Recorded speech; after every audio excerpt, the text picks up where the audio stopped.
Hey everyone, welcome to school of economics. आप सभी का स्कूल ऑफ इकोनॉमिक्स में आपका स्वागत है। तो आज के सेशन में जिस टॉपिक के बारे में हम डिस्कस करने वाले हैं उसका नाम इकोनॉमिक्स है। ठीक है, इकोनॉमिक्स इसीलिए क्योंकि जो कि आज से हमारी जर्नी स्टार्ट होने वाली है, तो सबसे पहले हम यही समझेंगे कि जिस सब्जेक्ट को हम पढ़ने वाले हैं आखिर हम उसे पढ़ने क्यों वाले हैं, और इकोनॉमिक्स होता क्या है, और बेसिकली इकोनॉमिक्स में हम पढ़ते किस बारे में है। तो आज हमारा जो सेशन है वो क्या है, आप अपने स्क्रीन पे देख पाओगे। All about economics. आज सारा कुछ हम लोग इकोनॉमिक्स के बारे में जानने वाले हैं। बिल्कुल ये वीडियो का जो लेंथ होगा वो बहुत शॉर्ट रहने वाला है।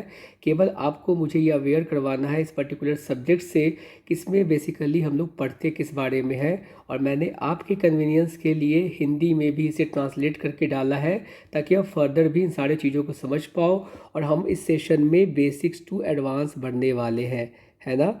बेसिक्स टू एडवांस जाने वाले हैं, और आने वाले सेशन में आपको देखने को मिलेगा सारा कुछ हम इकोनॉमिक्स रिलेटेड कवर करेंगे अपने इस पर्टिकुलर चैनल पे। अगर आपको ये सेशन पसंद आता है, do subscribe our channel and connect with us. Thank you so much. तो चलिए फटाफट से सेशन को स्टार्ट करते हैं। आप सबसे पहले अपनी स्क्रीन पे देख पा रहे होंगे क्या, economics is the study of scarcity. और देखो मैं इस वर्ड पे ना बहुत ज़्यादा फोकस करने वाला हूँ। द रीजन बीइंग दैट अगर ये शब्द न होता तो शायद हम आज इकोनॉमिक्स को पढ़ भी ना रहे होते और अध्ययन ना भी कर रहे होते। ठीक है, बस केवल इसी वर्ड के कारण हम लोग आज इकोनॉमिक्स को पढ़ते हैं। और स्कैरसिटी का मतलब होता है किसी भी चीज़ की कमी। बात समझ में आ रही है। अगर हम जो चाहते वो पा जाते, हमें जिस चीज़ की इच्छा होती वो हम प्राप्त कर लेते, तो हमें कभी भी इकोनॉमिक्स पढ़ने की आवश्यकता ही नहीं पड़ती। हम इकोनॉमिक्स इसीलिए पढ़ते हैं क्योंकि हमारी जो चाहत होती है वो अनलिमिटेड होती है, लेकिन उन चाहतों को पूरे करने के लिए जो रिसोर्स अवेलेबल है वो लिमिटेड मात्रा में होता है। इसीलिए ये कहा जाता है जो ह्यूमन की वांट्स होती है, ध्यान से देखिएगा, जो ह्यूमन वांट्स होती है यानी कि एक मनुष्य की जो चाहत होती है वो अनलिमिटेड होती है। ठीक है, अनलिमिटेड होती है, लेकिन उन चाहतों को, उन डिज़ायर को पूरे करने के लिए जो रिसोर्सेस अवेलेबल होते हैं वो क्या होते हैं, उनकी लिमिटेशंस होती है। तो देखो मैं यहाँ पे राइट हैंड साइड में लिख रहा हूँ, जो रिसोर्सेस होती है वो क्या होती है, लिमिटेड होती है। और फिर हमें डिसाइड करना पड़ता है क्या, कि उस पर्टिकुलर सिचुएशन में हमारी प्रायोरिटीज़ क्या है। ठीक है, हमारे लिए सबसे पहले ज़रूरत किस चीज़ की है। अब मैं एग्जांपल के तौर पे अगर आपको एक बात बताऊं, मान लीजिए कि आपकी एग्जामिनेशन है। ठीक है, एक पर्टिकुलर डे पे आपकी एग्जामिनेशन है, आप एग्ज़ाम देने जा रहे हो, और आपके जेब में केवल कितना है, 10 रुपये मौजूद है। बात समझ में आ रही है। अब एक बात को समझिए, जैसे ही आप अपने एग्जामिनेशन सेंटर पे पहुंचते हो, आपको ये याद आता है कि आप अपने पेन को घर पे ही छोड़ आए हो। बात समझ में आ रही है, आप अपने पेन को घर पे ही छोड़ आए हो। अब एक बात को समझिए, और आपने घर से ना नाश्ता करके भी नहीं निकला है, मतलब आपको बहुत ज़ोर की भूख भी लगी है। तो आपके पास रिसोर्स कितना उस समय मौजूद है, मात्र 10 रुपये आपकी जेब में मौजूद है। और फिर आपको ये डिसाइड करना है कि आपके लिए उस वक्त पेन परचेज़ करना ज़्यादा ज़रूरी है जिसका इस्तेमाल करके आप एग्ज़ाम दे सकते हो, या फिर आप उस 10 रुपये से किसी बिस्किट का पैकेट परचेज़ करके खाओगे। तो उस पर्टिकुलर कंडीशन में आपके लिए बेस्ट क्या होता, आप पेन भी परचेज़ कर पाते और आप साथ ही साथ भोजन भी कर पाते। तो आप समझते कि चलो मेरा दोनों इच्छा, जो भी मेरी चाहत थी उस पर्टिकुलर पॉइंट ऑफ टाइम पे, आपने दोनों को पूरा कर लिया। लेकिन जो कि आपके पास रिसोर्सेज की क्या है, लैकनेस है, यानी कि रिसोर्स लिमिटेड है लेकिन आपकी चाहत अनलिमिटेड हो सकती है। तो फिर आप डिसाइड करते हो कि उस पर्टिकुलर पॉइंट ऑफ टाइम पे आपके लिए महत्वपूर्ण क्या है। बात समझ में आ रही है। और उस समय आप अपनी प्रायोरिटीज सेट करते हो और उसी चीज़ का चयन करते हो जो आपके लिए उस समय ज़्यादा महत्वपूर्ण होता है। ठीक है, चलिए अब मैं उम्मीद करता हूँ कि अब इन सारी चीज़ों को समझ पाए होंगे। अब ध्यान से देखते हैं इसके डिफिनेशन की तरफ। Economics is the study of scarcity. ठीक है, आप इकोनॉमिक्स को सिंपल शब्दों में डिफाइन भी करना चाहते हो, अगर आपसे कोई पूछे भी इकोनॉमिक्स क्या है, economics is the study of scarcity, आप सिंपली ये भी बता सकते हो। And it's implication for the use of resources, production of goods and services, growth of production and welfare over time, and a great variety of other complex issues of vital concern of society। अब इन सारे sentence को मैं हिंदी में पढ़ूंगा ताकि आप और अच्छे तरीके से समझ पाओ। अब देखो, इकोनॉमिक्स को हम अर्थशास्त्र कहते हैं, ठीक है। और अर्थशास्त्र संसाधनों के उपयोग, वस्तुओं और सेवाओं के उत्पादन में वृद्धि और समय के साथ कल्याण और समाज के लिए महत्वपूर्ण चिंता के अन्य जटिल मुद्दों की एक बड़ी विविधता के उपयोग के लिए कमी और इसके प्रभावों का अध्ययन है। सबसे बड़ी बात यह है कि जिस तरीके से हमारे पास किसी भी चीज़ की कमी होती है और गिवन द कांस्टेंट, कहने का मतलब है जो भी कमी हमारे सामने दिख रही है उसके बावजूद हम कोशिश करते हैं अपने रिसोर्सेज का एफिशिएंट लेवल पे यूटिलाइजेशन करना, ताकि हम अपने भी वांट्स को सेटिस्फाई कर सके बहुत हद तक, साथ ही साथ ओवरऑल सोसाइटी के भी वांट्स को सेटिस्फाई कर सके काफ़ी हद तक। बात समझ में आ रही है? अब चलिए आगे देखते हैं। अब देखो क्या है, सेकंड हमारा है क्या, economics is more than numbers. Economics का मतलब केवल नंबर्स को अध्ययन करना नहीं है, कितना डिज़ायर, कितना वांट, हम ये नहीं बता रहे होते हैं, बल्कि इकोनॉमिक्स क्या है, is a social science. Social science कहने का मतलब इकोनॉमिक्स एक सामाजिक विज्ञान है, जिसमें हम क्या पढ़ते हैं, जिसमें तरह तरह की चीज़ों से ये अपने आप को जोड़ती है, जैसे कि राजनीति विज्ञान जिसे आप पॉलिटिकल साइंस कहते हो, जियोग्राफी जिसे आप भूगोल कहते हो, mathematics, sociology, psychology, engineering, law, medicine and business, इन सारे में इकोनॉमिक्स आपको दिखेगा, ठीक है। और सबसे बड़ी बात जो यहाँ पे डिटरमाइन करने की कोशिश की जाती है, पता लगाने की कोशिश की जाती है, that is the most logical and effective use of resources to meet private and social goals. यानी कि सबसे ज़्यादा आप ध्यान लगाते हो कोई अपना व्यक्ति अपने इंडिविजुअल के वांट्स या डिज़ायर को फुलफ़िल करना, या फिर ओवरऑल सोसाइटी के वांट्स या फिर डिज़ायर को या फिर नीड को फुलफ़िल करना, उसको लॉजिकली कितना ऑप्टिमल लेवल पे हम क्या कर सकते हैं, सोसाइटी के वांट्स को, डिज़ायर को, उनके नीड को फुलफ़िल किया जा सके, ठीक है। प्रोडक्शन एंड एम्प्लॉयमेंट कहने का मतलब है जो हम उत्पादन करते हो, जो रोज़गार होती है, जो हम निवेश करते हैं, जो हम बचत करते हैं, हमारे हेल्थ के ऊपर खर्च, हमारा पैसा, वो सारा कुछ के बारे में अध्ययन करना, वो इकोनॉमिक्स में हम जानते हैं। जैसे यहाँ तक कि अब गवर्नमेंट के पॉलिसीज़, जो गवर्नमेंट डिफरेंट तरह के पॉलिसीज़ लाती है, वो टैक्स में बढ़ोतरी कर रही है, वो टैक्स को घटा रही होती है, हमें सब्सिडी प्रोवाइड करवा रही होती है, ये सारा कुछ वो क्या है, वो इकोनॉमिक्स से जुड़ा है। और हमें इकोनॉमिक्स समझाता है आखिर सरकार का उठाया हुआ कोई ऐसा कदम हमारे लिए क्या चुनौती लेकर आने वाला है या फिर हमारे राहों को आसान करने वाला है। और अगर हम इकोनॉमिक्स को अच्छे तरीके से समझने की कोशिश करने लगते हैं तो हमें इकोनॉमिक्स दिखने लगता है, और फिर उसके बाद हम सरकार के पॉलिसीज़ पे, उसके योजनाओं पे कटाक्ष कर सकते हैं अगर हमें उसमें कोई कमी दिखती है, या फिर सरकार की तारीफ़ भी कर सकते हैं अगर उसके योजना बनाने के बाद हमारे लिए फ़ायदेमंद साबित होता है। बात समझ में आ रही है? आगे देखिए, industrial organisation, regulation, urbanisation, environmental issues and legal matters such as design and enforcement of property rights are just a sampling of the concerns at the heart of science of economics, ठीक है। और ये सारी की सारी चीज़ें हम economics में सीखते हैं। आपको सारा चीज़ विजुलाइज होना शुरू हो जाएगा जैसे ही आप इकोनॉमिक्स को समझना सीख जाते हो, ठीक है। चलिए आगे देखते हैं। अब देखो क्या है, इकोनॉमिक्स इज़ पर्सनल, और पर्सनल कहने का मतलब है आप इंडिविजुअल लेवल पे बात कर रहे हो। आप किस लेवल पे बात कर रहे हो? आप इंडिविजुअल लेवल पे बात कर रहे हो। और जब हम इंडिविजुअल लेवल पे बात कर रहे होते हैं, इंडिविजुअल लेवल पर स्टडी कर रहे होते हैं, तो हम कहते हैं कि हम माइक्रो इकोनॉमिक्स को पढ़ रहे हैं। माइक्रो का मतलब आप जानते हो, सूक्ष्म, जो छोटा होता है उसके बारे में बात कर रहे होते हैं, ठीक है। Microeconomics studies the implication of individual human action and is key to a person's financial health। बात समझ में आ रही है? व्यक्तिगत मानव क्रिया के बारे में माइक्रो इकोनॉमिक्स अध्ययन करता है, ठीक है। आपका फिनेंशियल कंडीशन, आप उस पर्टिकुलर समय में अपने पैसों का किस तरीके से इस्तेमाल करोगे ताकि आप अपने सेल्फ यानी कि खुद के नीड्स या वांट्स या डिज़ायर को फुलफ़िल कर सको। पर्सनल रिसोर्सेज आर स्कैर्स, और हमें पता है जो रिसोर्सेज है हमारे पास पर्सनल, कहने का मतलब आप यहाँ पे अपने पैसों से भी समझ सकते हो, उसकी हमारे पास कमी है। हमारे पास मन अनुसार पैसा नहीं है, जितनी मर्जी चाहे उतना पैसा हमारे पास मौजूद नहीं होता।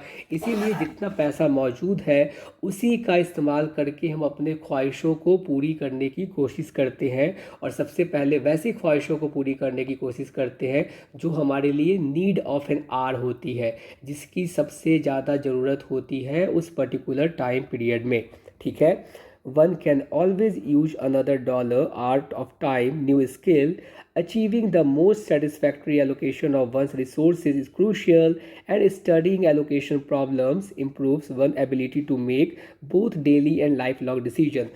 अगर आप अपने रोज़मर्रा की चीज़ों को क्या करते हो, मैनेज करना सीख जाते हो, अपने पैसों को उस तरीके से ही खर्च करते हो ताकि आपकी मैक्सिमम से मैक्सिमम आपको सेटिस्फैक्शन मिल सके, तो आप क्या करते हो, लॉन्ग टाइम के लिए भी अपना प्लानिंग करना शुरू कर देते हो कि आने वाले दिनों में भी आपके पास जितना भी इनकम मौजूद है उसके बेसिस पे आप अपने जीवन को किस तरीके से व्यतीत करने वाले हो। एग्जाम्पल के तौर पे आप देखो, क्या common day to day economics question include, जो रोज़मर्रा के दिनों में हमें देखने को मिलता है, क्या शुड आई पे कैश, बोरो और sign a lease to get that new car. अगर आप एक नई गाड़ी परचेज़ करने की योजना बना रहे हो तो फिर आप सोचते हो क्या मेरे पास उतना पैसा मौजूद है। अगर आपके पास पर्याप्त मात्रा में पैसे मौजूद होते हैं तो आप कैश देकर परचेज़ करना चाहोगे कार को, लेकिन अगर आपके पास उतना पैसा मौजूद नहीं होता तो आप बोरो करते हो। कहने का मतलब है आप किसी से उधार के तौर पे लेते हो। मान लेते हैं अगर किसी कार की वैल्यू 10 लाख रुपए है और आपके पास महज 5 लाख रुपए ही मौजूद हो, तो आप 5 लाख रुपए का क्या करोगे, अपने दोस्त से, रिश्तेदारों से क्या करते हो, या फिर बैंक से जाकर क्या करते हो, आप लोन के तौर पे लेते हो।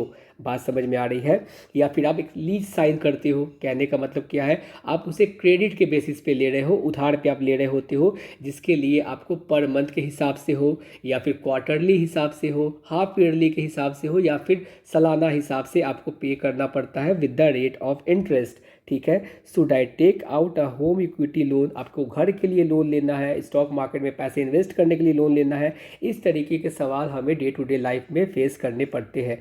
ठीक है, शुड आई ओपन अ 401 के प्लान नाउ और वेट अंटिल नेक्स्ट ईयर। आपको लगता है कि आपको किसी वेंचर यानी बिजनेस यानी व्यवसाय में खर्च करना चाहते हो, तो क्या अभी आपके लिए वो वही सही समय है, या फिर आप 1 साल के बाद करना चाहोगे? क्योंकि आप हो सकता है ये अध्ययन कर रहे हो कि 1 साल के बाद क्या होगा, जो बाजार का जो सिचुएशन होगा वो आपके फेवर में हो जाएगा, चीज़ें सस्ती हो जाएगी। अगर आप ऐसी स्पेक्यूलेशन कर रहे होते हो या फिर ऐसा अनुमान लगा रहे होते हो, ठीक है, तो आप सोचते हो अभी लगाना पैसे फ़ायदेमंद है या फिर मुझे 1 साल के बाद निवेश करना चाहिए।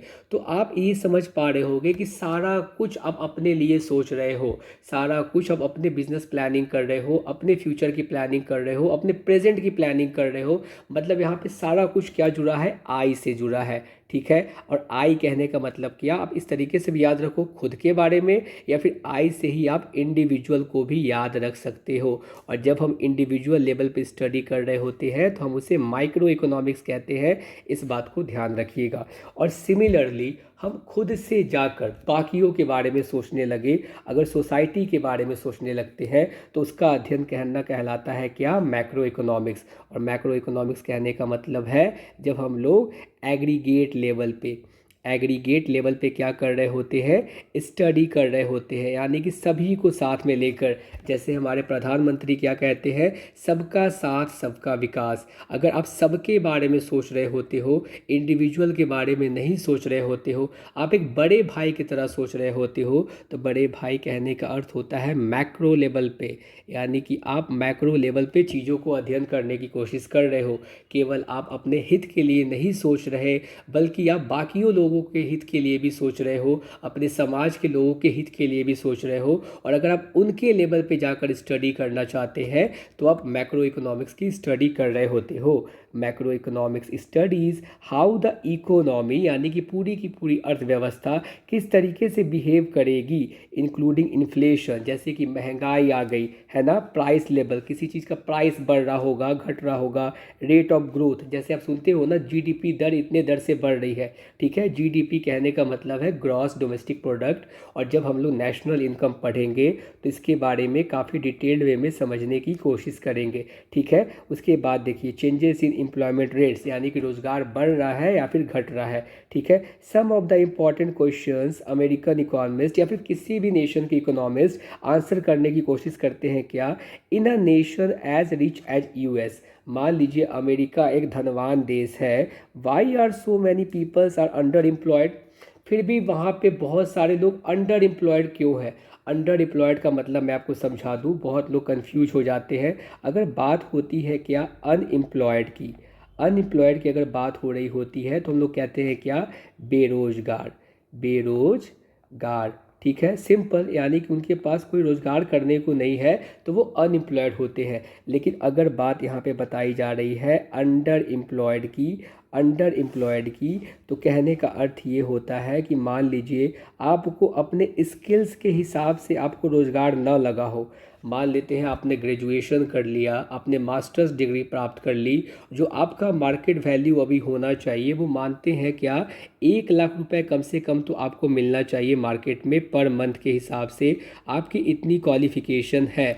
बट आपको कितना मिल रहा है, मान लेते हैं 50,000 रुपये ही आप प्राप्त करते हो। तो कहने का मतलब क्या है, जितनी आपकी क्षमता है, आपको अपने क्षमता के अनुसार अभी मार्केट में देखा जाए तो पर मंथ के हिसाब से आपको लाख रुपए मिलना चाहिए, लेकिन अभी भी आपको 50,000 रुपये मिल रहा है, यानी कि आपको क्षमता से कम पैसे दिए जा रहे हैं। तो आप कहते हो क्या, आप अंडर एम्प्लॉयड हो। बात समझ में आ रही है। तो यहाँ पे बताया जा रहा है जो कि अमेरिका इतना धनवान देश है, बावजूद इसके वहाँ पे लोग इतना ज़्यादा अंडर एम्प्लॉयड क्यों है, यानी कि उनको अपने स्किल्स के हिसाब से पैसे नहीं मिल रहे या फिर उनको वैसा रोज़गार नहीं मिल रहा, वो दूसरे रोज़गार को करने के लिए मजबूर है और वहाँ पे उन्हें कम पैसे पे किए जा रहे हैं। And who determines how much money is circulating in the US, और ये कौन डिसाइड करेगा कि कितना मनी मार्केट में सर्कुलेट करना चाहिए यूएस के इकॉनमी में। जैसा हम समझते हैं इसका सारा डिसीजन हमारी केंद्र बैंक जो होती है, जैसे कि सेंट्रल बैंक, कौन है हमारी central bank, reserve bank of India, that is RBI, है ना। तो उस तरीके से वो डिसाइड करती है कि एक पर्टिकुलर समय में इकोनॉमी में कितना पैसा है। मनी सप्लाई को आरबीआई ही क्या करती है, कंट्रोल करती है, ठीक है। From politicians to educators to journalists to urban planners, a thorough understanding of macroeconomics had a strong impact on the leadership skills, decision making, and the ability to plan for a flourishing social future. To meet this need, the Department of Economics has designed a multidiscipline. अब एक बात को समझिए, अभी तक आप केवल individual की बातें कर रहे थे, आय की बातें कर रहे थे, और जैसे ही आप इन तमाम मुद्दों के बारे में सोचना शुरू करते हो तो आप एग्रीगेट लेवल पे बात कर रहे होते हो, आप महंगाई की बात कर रहे होते हो, अपने समाज को सुधारने की बात कर रहे होते हो, मानव कल्याण की बात कर रहे होते हो, दैट इज़ ह्यूमन वेलफेयर, ठीक है। आप बेरोजगारी की बात कर रहे होते हो, रोजगार कैसे क्रिएट किया जाए, इकोनॉमी में कितना पैसा होना चाहिए, उसका फ़ायदा है क्या, नुकसान है, वो सारा कुछ अगर आप समझने की कोशिश करते हो तो आप मैक्रो इकोनॉमिक्स को स्टडी कर रहे होते हो, ठीक है। अब आपको ये समझना है जो कि आपने समझा क्या, इकोनॉमिक्स क्या है, और सबसे पहले आपने बात जाना क्या, it is the study of scarcity, यानी कि हम given the situation of scarcity अपने रिसोर्सेज को किस तरीके से यूटिलाइज कर रहे होते हैं ताकि अपने वर्ड्स को मैक्सिमम से मैक्सिमम सेटिस्फाई कर सके, ठीक है। अब आपको ये जानना है क्या, आपने माइक्रो इकोनॉमिक्स पढ़ा, जब आप खुद के बारे में सोच रहे थे, खुद के प्लानिंग के बारे में खुद सोच रहे थे, जब आप मैक्रो इकोनॉमिक्स पढ़ते हो तो आप सोसाइटी एज अ होल के बारे में चीज़ों को समझने की कोशिश करते हो कि केवल आपका इनकम ना बढ़े, लोगों का इनकम बढ़े, पूरे नेशन का इनकम बढ़े। अब पूरे नेशन का इनकम बढ़े तो कहने का मतलब क्या है, कैसा इनकम बढ़े, हमारा नेशनल इनकम बढ़े, ठीक है। नेशनल इनकम यानी कि पूरे देश का इनकम बढ़े, जो आप पढ़ते हो ना पर कैपिटा इनकम, पीसीआई, और वो हम आगे और डिटेल्ड वे में स्टडी करेंगे। लेकिन आज के सेशन में मुझे केवल आपको अपने सब्जेक्ट से रूबरू करवाना था कि जो कि आप इकोनॉमिक्स पढ़ने जा रहे हो, तो इकोनॉमिक्स क्यों पढ़ने जा रहे हो, इकोनॉमिक्स आपको क्या सिखाएगा, और इकोनॉमिक्स को सीखने के बाद आप किन चीज़ों के बारे में अच्छे तरीके से समझ पाओगे।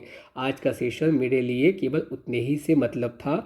आने वाले दिनों में हम इकोनॉमिक्स के एक एक टॉपिक को इस तरीके से पढ़ेंगे ताकि हम इकोनॉमिक्स को केवल समझे ना, बल्कि देख भी सके यानी कि विजुलाइज कर सके, चीज़ों की प्रॉपर अंडरस्टैंडिंग हो हमें। और जो कि अभी तक आपने माइक्रो इकोनॉमिक्स को समझा, मैक्रो इकोनॉमिक्स को समझा, अब अपने आप से आप पूछ कर देखो, क्या वाकई आपको इकोनॉमिक्स में इंटरेस्ट आ रहा है?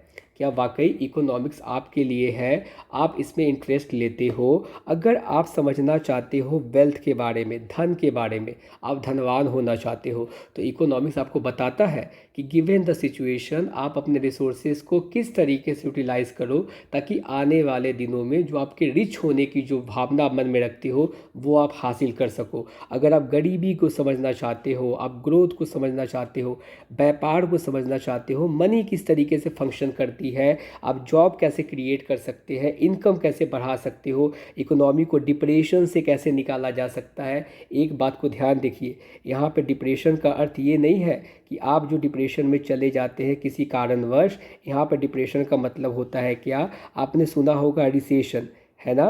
रिसेशन कहने का मतलब क्या है? रिसेशन का मतलब होता है मंदी।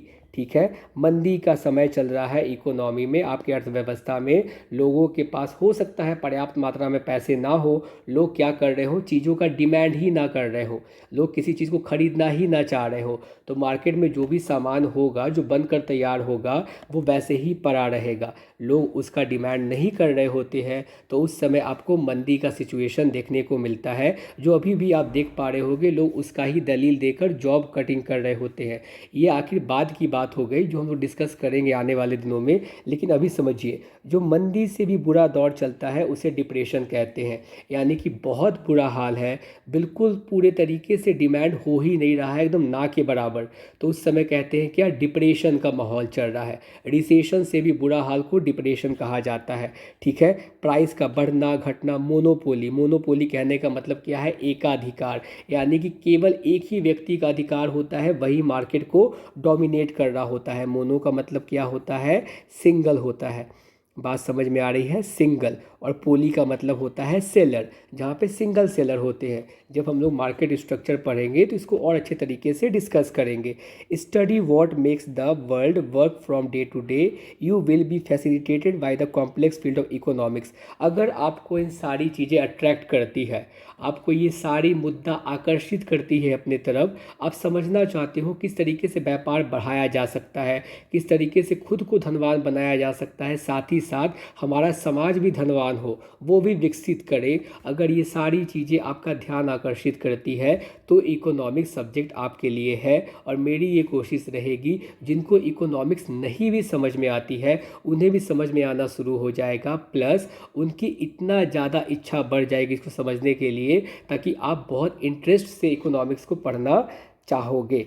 ठीक है, तो मैं उम्मीद करता हूँ आज के सेशन में मैं आपको सब्जेक्ट से रूबरू करवा पाया होऊंगा। अगर आपको मेरा सेशन पसंद आया और आने वाले दिनों में आप इकोनॉमिक्स को काफ़ी अच्छे तरीके से समझना चाहते हो, so do like our video. आप हमारे सब्सक्राइब कर सकते हो हमारे चैनल को, अपने दोस्तों के साथ शेयर कर सकते हो जो भी लोग इकोनॉमिक्स को समझना चाहते हैं। Thank you so much.